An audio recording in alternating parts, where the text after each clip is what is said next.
Bismillahirrahmanirrahim. Assalamualaikum warahmatullahi wabarakatuh. Selamat sejahtera buat semua. Alhamdulillah, kita masih lagi dalam kelas mengaji tulis artikel jurnal di siri yang terakhir dalam metodologi. Kita dah cover 4 yang sebelumnya. Yang pertama kita dah cover research design, yang kedua population, sampling, unit analysis dengan scope, yang ketiga adalah assumption dengan procedure, yang keempat instrument, validity dengan reliability, dan yang terakhir siri yang ni adalah siri kelima yang kita akan bincang insya-Allah, yang berkaitan dengan translation, berkaitan dengan expert, berkaitan dengan etika, dan juga berkaitan dengan pilot study yang terakhir. Biasanya dalam bab 3 ni kita ada sedikit data awal yang kita gunakan dalam ujian kajian ringkis ataupun pilot. So kita ada melipatkan beberapa. Hari itu kita berhenti siri yang keempat, dah ke tajuk 103. So kita dah masuk tajuk ke 104 hingga ke 114. Jadi kita secara total nanti kita boleh memiliki 114 judul sehingga kepada bab metodologi. Sebelum kita sambung kepada bab yang seterusnya, analisis untuk tajuk yang ke-115. Jadi kita dah lepas fasa awal. Sebenarnya pakcik target nak sampaikan 100, tapi itulah manusia, bila kita mencari ilmu ataupun kita nak cover, kadang kita jumpa yang lebih. Kemudian yang lebih itu kita kongsikannya lah. Jadi kalau tanya pakcik tak boleh nak simpan. Kalau pakcik simpan tu diri pakcik memang tak ke mana-mana je. Why not? Kalau benda yang pakcik dapat, pakcik pindah, pakcik share dekat semua orang. Daripada situ saya nampak kekurangan, kelemahan yang pakcik boleh tambah baik daripada apa pakcik hasilkan di peringkat awal. Jadi itu untungnya, dapat feedback, dapat komen, dan pakcik pun belajar lagi. So belajar. Jadi seronok dia bila kita berkonsep berkongsi. Tapi bila kita tak berkongsi, kita simpan untuk diri kita sendiri tanpa ada perkongsian, kadang-kadang benda tu ingat kita seorang je yang pandai, tapi lama kelamaan dia akan terhapus, terkikis, ataupun lama-lama dia akan hilang. Sayanglah. Baik kita kongsi, banyak dapat manfaat. Okey. Kita teruskan untuk tajuk yang ni. Kita ada melibatkan beberapa lagi. Jadi kita straight je. Mungkin video ni tak terlalu panjang. Okey, kita mulakan dengan tajuk yang ke-104. Okey. Tajuk dia berkaitan dengan expert. Keyword dia expert. Jadi bila nak buat penentuan pakar ni, apa benda-benda perkara, siapa yang kita kena hantar jadikan expert, pemilihan expert, apa cara kaedah-kaedah yang sesuai bila untuk kita melaksanakan dipanggilkan expert. Expert dia sebenarnya expert ni berkategori bawah validity juga, tapi secara khusus kat sini kita bincang yang berkaitan dengan expert requirement. Okey, tajuk dia the expert requirement, comment and decision of validity process, academic, practitioner, consultant and policy maker. Okey, kat sini nak cerita ada 4 orang yang akan terlibat dalam kesahan ni, iaitu academic, industri, consultant dengan policy maker. Industri kita panggil practitioner. Okey, ulang balik, tajuk kita adalah the expert requirements, comment, and decision of validity process, titik dua tindih. Kita tengok pada 4 tu lah, academic, practitioner, consultant dengan policy maker. So melibatkan 6 outline. So kita mulakan dengan introductions. Kemudian kita cerita apa itu definition of expert validity. Kemudian nombor 3, apa keperluan dia, iaitu requirement for expert.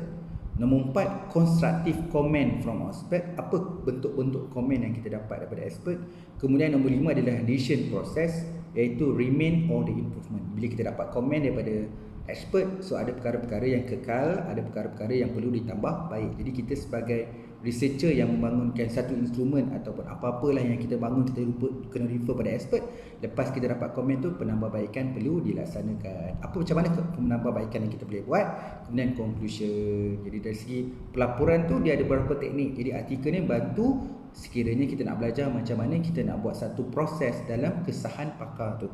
Okey, pakcik ulang balik. Dia punya tajuk adalah the expert requirement. Okay, the expert requirement, comment, and decision of validity process, titik dua tindih, academic, practitioner, consultant and policy maker. So jadi 4 perspektif expert yang kita dapat, dia akan menguatkan kita punya research base lah. Okey, jadi melibatkan 6 outline. Introduction, definition of expert validity. Nombor 3, requirement for expert. Nombor 4, constructive comment from expert. Nombor 5, decision process, titik bertindih, remain or improvement. Nombor 6, saya rasa remain or ataupun remains and improvement. Dan sekali conclusion. Okey, kita boleh buat satu artikel berdasarkan penceritaan apa itu pakar, apa itu kesahan pakar, apa itu keperluan pakar, siapa yang terlibat dalam proses refer pakar ni. Jadi kita boleh keluarkan satu artikel. Ke 104. Okey, kita bagi 105 paper yang kedua untuk perbincangan kita hari ini adalah bila kita buat research sebenarnya dia melibatkan satu konteks yang panggilkan kolaboratif. Kalau collaborate ni, kalau keyword paling sesuai dalam strategi penyelidikan, dia dekat case study. Okey, itu secara teknikal dia, tapi secara keseluruhan dia sebenarnya bila sebut kolaboratif dia semua research. Salah satu kolaboratif dia bila jumpa expert. So bila kita jumpa expert sebenarnya kita bekerjasama. Dia dapat beri input, pandangan, tambah baik. Okey. Jadi satu artikel ni tajuk dia Collaborative with and Tourism Expert Panel to establish the content validity of an intervention. Baca ulang balik. Collaborative with tourism expert panel to establish the content validity of an interventions. Okey, jadi baca ulang balik lah sangkut-sangkut pula. Tajuk dia Collaborative with tourism expert panel to establish the content validity of interventions. Okey, melibatkan 7 outline. Nombor 1 dia start dengan introduction. Bila cerita konteks dalam kes cadangan judulnya dimulakan dengan context of the book reading interventions, kemudian content of validity and intervention developments, kemudian nombor 4 a process for establish content validity, kemudian cerita content validity in term of team, content validity teams, kemudian kita buat rating, content validity rating, kemudian conclusion. Okey, paper ni selain kita boleh buat kolaboratif dengan tourism expert melalui kaedah content validity punya prosedur yang melibatkan beberapa jenis, beberapa kaedah. So okey, baca ulang balik tajuk dia Collaborative with Tourism Expert Panel to establish the content validity of an interventions, melibatkan 7 outline mulakan dengan introduction, kemudian cerita context of the book reading interventions, kemudian cerita tu content validity and intervention developments, nombor 4 a process for establishing content validity, kemudian nombor 5 cerita content validity teams, nombor 6 content validity ratings, nombor 7 cerita conclusion. Siapa yang buat content validity, kita boleh belajar the konteks ni macam mana dalam menghasilkan content validity yang baik. Dalam case ni pergi pada interventions. Okey, paper yang seterusnya, paper yang ke-106. Okey, yang ni kita nak cerita pasal sedikit language barriers, masalah berkaitan dengan bahasa ni. Okey, kita tajuk yang ke-106, dia punya jodoh tu Strategies for overcoming language barriers in tourism research.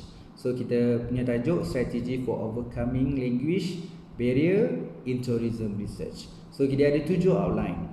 Mula-mula sekali kita tulis introduction. Yang kedua kita tulis language barriers in tourism research. Kemudian nombor 3 an overview of type of tourism interpreters and their potential roles. Nombor 4 tadi nombor 3, nombor 4 qualitative and quantitative research data considerations, nombor 5 survey instrument and translator, nombor 6 budget for interpretation and translation, nombor 7 discussion and conclusion. Okey, kita nampak dalam menghasilkan sebuah artikel yang baik bila membincangkan berkaitan isu-isu yang ada dalam language barrier ni ialah berkaitan dengan translation, siapa translator, berkaitan dengan research ni kuantitatif atau kualitatif. Jadi begitu juga isu tentang budget, proses, how long, berapa lama. Jadi perkara itu dibincangkan, boleh keluarkan satu artikel dengan 7 outline. Okey, baca ulang balik tajuk dia Strategy for Overcoming Language Barriers in Tourism Research. So dia ada 7 outline mulakan dengan introduction, kedua language barriers in tourism research, nombor 3 an overview of type of tourism interpreter and their potential roles, nombor 4 qualitative and quantitative research data consideration, nombor 5 survey instrument and translator, nombor 6 budgeting for interpretation and translation, nombor 7 discussion and conclusion. Okey, kita akan berhadapan proses ni secara nyata dan ataupun dalam penulisan dalam bab 3, pindahkan dalam bentuk satu artikel supaya semua orang yang akan melalui proses ni akan dapat manfaat.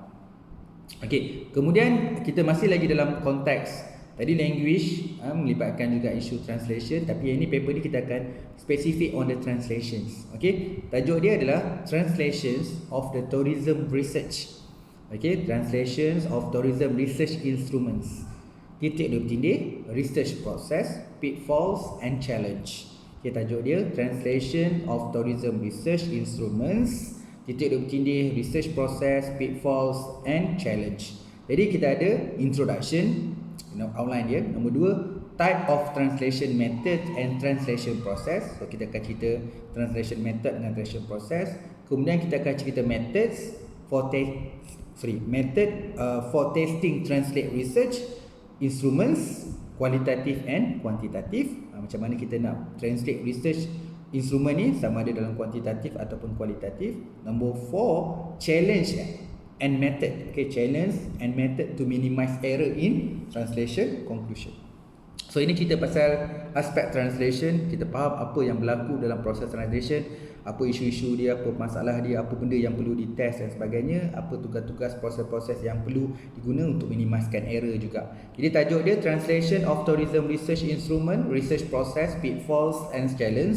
So kat sini ada 5 outline. So kita letak dengan introduction. Nombor 2, types of translation method and translation process. Nombor 3, method for testing translate research instrument. Titik bertindih, kuantitatif and kualitatif. Nombor 4, challenge and method to minimize error in translation. Nombor 5, conclusion. Mungkin ada yang tersenyum. Wah, masalah language barrier translation pun boleh buat artikel. Boleh. Pasal expert kita boleh buat artikel. Pasal language barrier boleh buat artikel. Berkaitan dengan apa? Dengan translation pun boleh buat artikel. Collaboration pun kita boleh buat artikel. Okey. Seterusnya, kita masih lagi dalam translation. So kita ada beberapa prosedur dalam translation. Yang ni pakcik nak bincangkan. Biasanya kadang-kadang ini ditanya juga dalam pengetahuan umum. Kadang-kadang profesor defense atau viva orang musik juga tanya soalan yang ni, iaitu jenis-jenis yang ada dalam translation. Okey, 108 ni pakcik keluarkan satu jodoh, nama tajuk tu back translation procedure and process for research instruments. Okey, back translation procedure and process for research instrument, titik dua titik, target language, translate, pretest and validate item. Validate item. Pakcik ulang balik. Tajuk dia adalah back translation procedure and process for research instruments, target language, titik tindih, target language, translate, pretest and validate item. Okey, ini proses dia. Jadi kat sini dia mulakan outline dia, ada 7 outline semuanya. Dia mulakan dengan introductions, kemudian cerita overview and definition back translations. Okey, back to back translation punya proses tu lah. So kemudian kita cerita target language, kemudian kita ada translate research items, kemudian kita ada pretest and research item, kemudian kita ada validate research item, kemudian conclusion. Ini proses dia dalam procedure, dalam back to back procedure dalam kita buat translation ni lah. Okay, alright, pakcik ulang balik. Tajuk dia adalah back translation procedure and process for research instrument, titik dua bertindih, target language. Okay, kita akan bincang macam mana nak tentukan target language, translate, pretest and validate item. Dengan 7 outline, dimulakan dengan introduction, kemudian overview and definition back translation. Nombor 3, target language. Nombor 4, translate research item. Nombor 5, pretest the research item. Nombor 6, validate the research item. Nombor 7 adalah conclusion. Jadi kita ada 7 outline untuk cover berkaitan dengan back to back translation ni. Okey, terusnya kita sentuh pula dalam segi kita dah cover tadi isu-isu translations expert. So kita masuk topik yang ketiga yang kita nak cover hari ini adalah yang berkaitan dengan ethics, ethics, research ethics. So sekarang ni memang perkara penting yang perlu dilihat dalam bahagian research methodology. Nak pergi collect data, kena isi form untuk board punya etika di universiti untuk menilai dari segi kesesuaian sebelum kita pergi ke fieldwork untuk kumpul data. Okey, kita masuk paper yang ke-109 ini.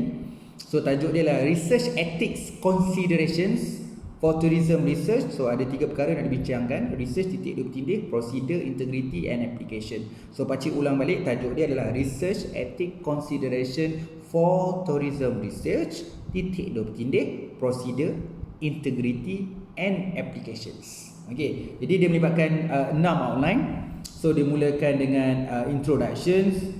Okey, yang kedua dia akan cerita apa itu research ethics, definitions and considerations. Kemudian nombor 3 akan cerita prosedur dalam research ethics. Nombor 4, integrity of research ethics. Nombor 5, application of research ethics.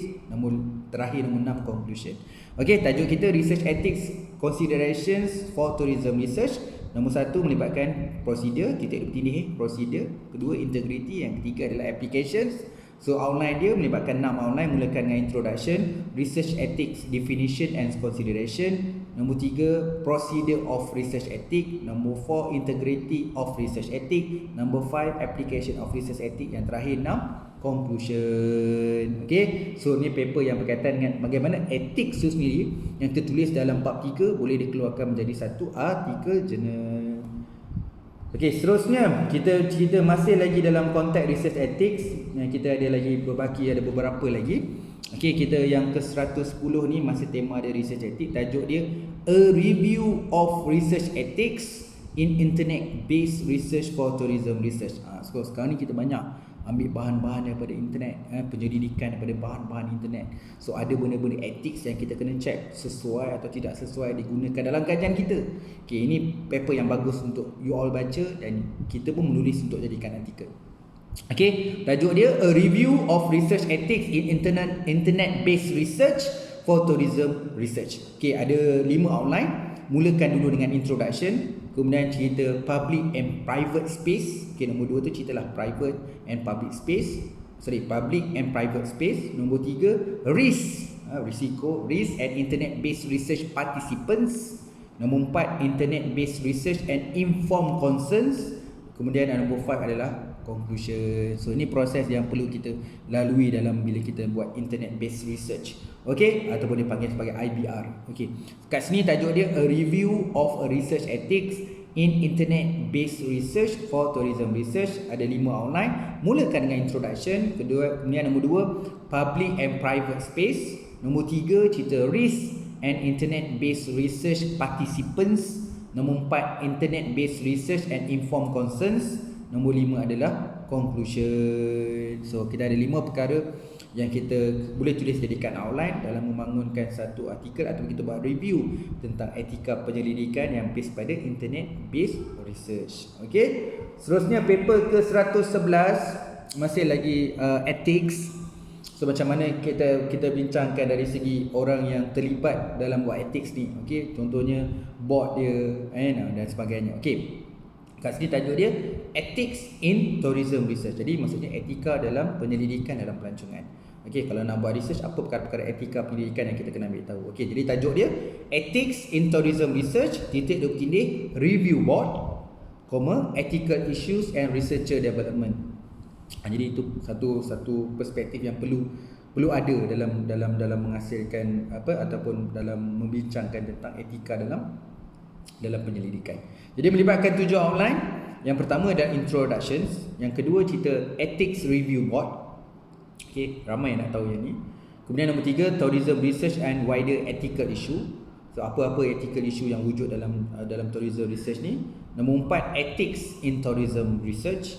Nombor 5, issues for researcher development. Apa isu-isu kita ni sebagai pembangunan penyelidik. So relationship and power, apa berkaitan relationship and power dalam ethics, dalam board contohnya ataupun dalam proses tu sendiri. Kemudian last sekali adalah conclusion. Okey, kat sini yang kita nak berbincangkan lah konteks. Baca ulang balik tajuk dia Ethics in Tourism Research, review boards, ethical issues and researcher developments. Melibatkan 7 outline. Pertama cerita introduction, yang kedua cerita ethics review boards, yang ketiga tourism research and wider ethical issues. Nombor 4, ethical in tourism research. Nombor 5, issues for researcher development. Nombor 6, relationship and power. Nombor 7 adalah conclusion. Jadi kita dah banyak dah 3 topik kita bincangkan berkaitan dengan ethical. Okey, yang ni yang paper yang terakhir, konteks yang terakhir, bukan paper yang terakhir, perbincangan yang terakhir dalam topik siri yang kelima ni. Kita dah bincang expert, kita dah cerita pasal language and translation, kita dah discuss ethics. Yang terakhir adalah pilot study. So dekat sini ada 3 paper yang pakcik suggest ataupun propose untuk kita tulis artikel berkaitan dengan pilot study. Okay, very simple. Yang first step dia macam ni. Tajuk dia Sustainable Development. Topik kita lah yang simulasi ni. Sustainable Development for Malaysia Nation Tourism Industry titik dua tindih a pilot result. Okay, kita buat titik dua tindih pilot result. So tajuk kita Sustainable Development for Nation Tourism Industry titik dua tindih a pilot result. Okay, bila kita lepas result tu kita mulakan dengan introduction. Nombor 2 kita mulakan dengan literature review. Yang ketiga methodology. Nombor 4 analysis and discussion. Nombor 5 conclusion and future agenda ataupun conclusion sahaja. Okay, bila kita dah masuk kat bab data ni, bila dah ada data, dia punya online tak pergi jauh. Dan bila kita dah gunakan data dalam penyelidikan kita dalam menghasilkan artikel, kita punya format memang tak lagi jauh. Memang ada intro, LR, method, analysis, discussion, conclusion. Jadi paper ni yang berkaitan dengan Sustainable Development for Nation Tourism Industry, a pilot survey. Kita punya outline, intro, literature review, method, analysis and discussion and conclusion. Paper pilot pun boleh keluarkan satu artikel. Kemudian yang ni lain. Ini cerita prosedur. Jadi yang tadi gunakan data, ini cerita prosedur. So tajuk dia methods for doing a pilot study. Why is its essentials? Kenapa pilot study itu penting dalam sebuah penyelidikan. Jadi tajuk dia methods for doing a pilot study, why is its essentials. Okay, dia ada 6 outline. Mula-mula kita introduction, kemudian kita to determines the feasibility of the study protocol. Kemudian nombor 3 recruitment subjects. Nombor 4 testing and measurement instruments. Nombor 5 data entry and analysis. Nombor 6 conclusion. Okey, untuk tajuk ni methods for doing a pilot study, titik dua tindih why is it essential, tanda soal, melibatkan 6 outline, dimulakan dengan introduction.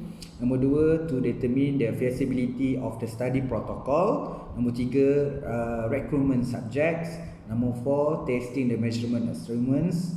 Nombor 5 data entry analysis, dan last sekali adalah conclusion.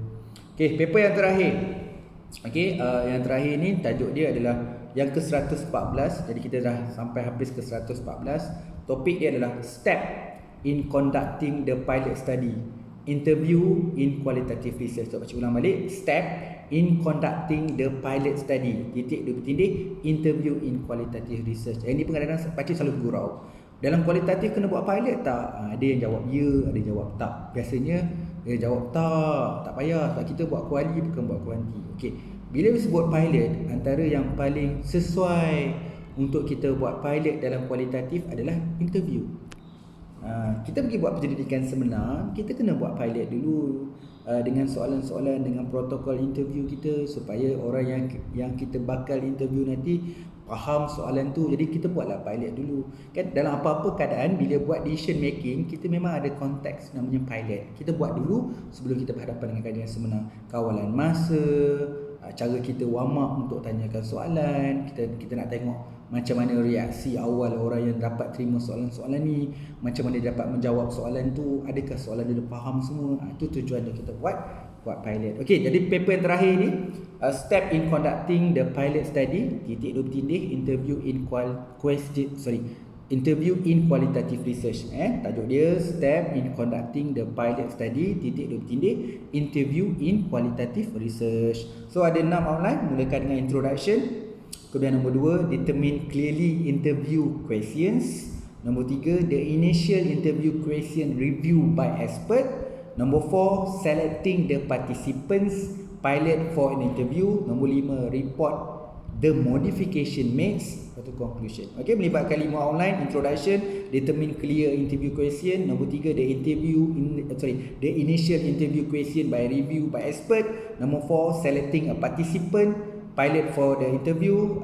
Nombor 5 report the modification made. Nombor 5 adalah conclusion. Jadi ada 3 paper yang berkaitan dengan pilot study. Satu lagi dengan menggunakan data. Tadi beritahu kenapa pilot study itu penting dan perlu tak pilot study dekat buat kualitatif. Banyak perkara nak bincang dalam pilot study, tapi pakcik suggest pakcik keluarkan cuma 3 artikel saja. Okey, alhamdulillah tamatlah sudah dalam bab metodologi. Secara jujur tough sebenarnya nak cover bab 1, bab 2 dan bab 3 ni. Bila nak yang pertama nak encourage, nak positifkan you all bahawa bab ni juga boleh hasilkan beberapa artikel. Okey, jadi kita dah bincangkan ke semua, pergi satu persatu perhalusikan temanya satu persatu sehingga tema kita yang kelima ini yang berkaitan dengan translations, ethics, lagi expert dan juga pilot, sehingga kita dapat keluarkan 114 judul artikel yang kita boleh keluarkan. Sangat banyak, bukan satu masa yang singkat dalam menghasilkan 114 artikel. Okey, pakcik dalam mengejar dululah suatu masa 2012 baru start 2014 misi pakcik menghasilkan 100 artikel pada 2014 berjaya.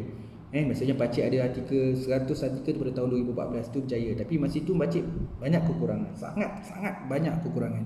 Jadi penulisan artikel pakcik lebih pada satu keadaan je, iaitu penat, nak kena dapatkan data dan sebagainya, tapi pakcik tak fully utilize. Okey, daripada tahun 2014 tu dah 2015 pakcik mula investigate apa tu sebenarnya artikel, bagaimana the next level lah, maksudnya orang-orang sebenarnya apa orang buat kalau dah tulis artikel banyak-banyak, what's next.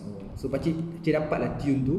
Lepas tu kemudian belajar semua jenis. Sebab tu pakcik memang mengajar tip and tricks tu kita dah cover sejauh mana kita dah belajar semua jenis-jenis artikel, daripada research article, conceptual, general review, literature review, short communication. So dalam tu ada sub-sub lagi. So banyak kita dah belajar.